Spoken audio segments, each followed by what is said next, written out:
नमस्कार, मैं पीयूष बबेले।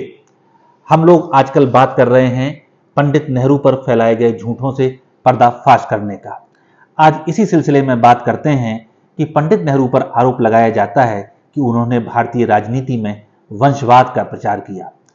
मैं इतना कह सकता हूं कि उन्होंने सत्ता के वंशवाद का तो कोई प्रचार नहीं किया, उसे तो बढ़ावा नहीं दिया, लेकिन बलिदान का वंशवाद जरूर नेहरू खानदान में रहा है। सबसे पहली घटना सुनिए। 1921 के असहयोग आंदोलन में जब पंडित जवाहरलाल नेहरू जेल जाते हैं तो वो अकेले जेल नहीं जाते। उनके साथ उनके पिता पंडित मोतीलाल नेहरू, कुछ चचेरे भाई, इस तरह से नेहरू परिवार के 7 लोग पहली बार जेल जाते हैं और असहयोग आंदोलन की लड़ाई लड़ते हैं। अगर ऐसा वंशवाद अन्य जगह हो तो बहुत खुशी की बात है। आज़ादी की लड़ाई जब आगे बढ़ती है और सविनय अवज्ञा आंदोलन होता है, उस समय पंडित नेहरू तो जेल में रहते हैं। तब उनकी पत्नी कमला नेहरू एक जुलूस का नेतृत्व करती हैं और उन्हें भी एक बार डिक्टेटर बनाया जाता है और वो भी कांग्रेस के प्रतिनिधि की हैसियत से, एक स्वतंत्रता सेनानी की हैसियत से जेल जाती हैं। जब पंडित नेहरू और उनका बाकी सारा परिवार जेल में था और इलाहाबाद में एक जुलूस निकलना था, तो उस जुलूस का नेतृत्व उनकी माँ स्वरूप रानी देवी करती हैं। वो चलने फिरने में लाचार थी, उन्हें कुर्सी पर एक तरह से व्हील चेयर जैसा ले जाया जा रहा होता है और बर्बर अंग्रेज उनके ऊपर भी लाठियां चलाते हैं। उस लाठी चार्ज में बुरी तरह से स्वरूप रानी देवी घायल होती हैं और घायल होकर लहूलुहान अवस्था में सड़क पर गिर जाती हैं। ये नेहरू के यहाँ का वंशवाद है।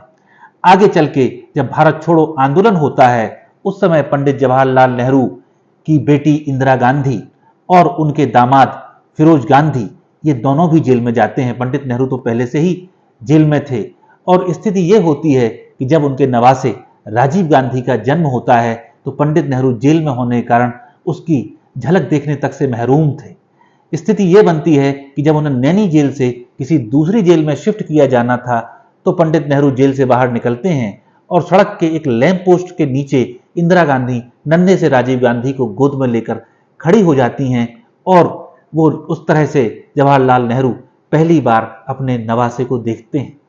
ये पंडित जवाहरलाल नेहरू का वंशवाद है, जिसमें उनके पिता, उनकी माँ, उनकी बहन, उनके बहनोई, उनके चचेरे भाई, उनकी बेटी, उनके दामाद सब भारत की आज़ादी में एक से बढ़कर एक कुर्बानियां देते हैं और देश के लिए लगे रहते हैं। आप कहेंगे ये तो आज़ादी के पहले की बात थी, लेकिन आज़ादी के बाद तो पंडित नेहरू ने इंदिरा गांधी को प्रधानमंत्री बना दिया। तो मैं आपसे गुजारिश करूंगा कि इंदिरा गांधी पंडित जवाहरलाल नेहरू के जीते जी सांसद नहीं बनी थी।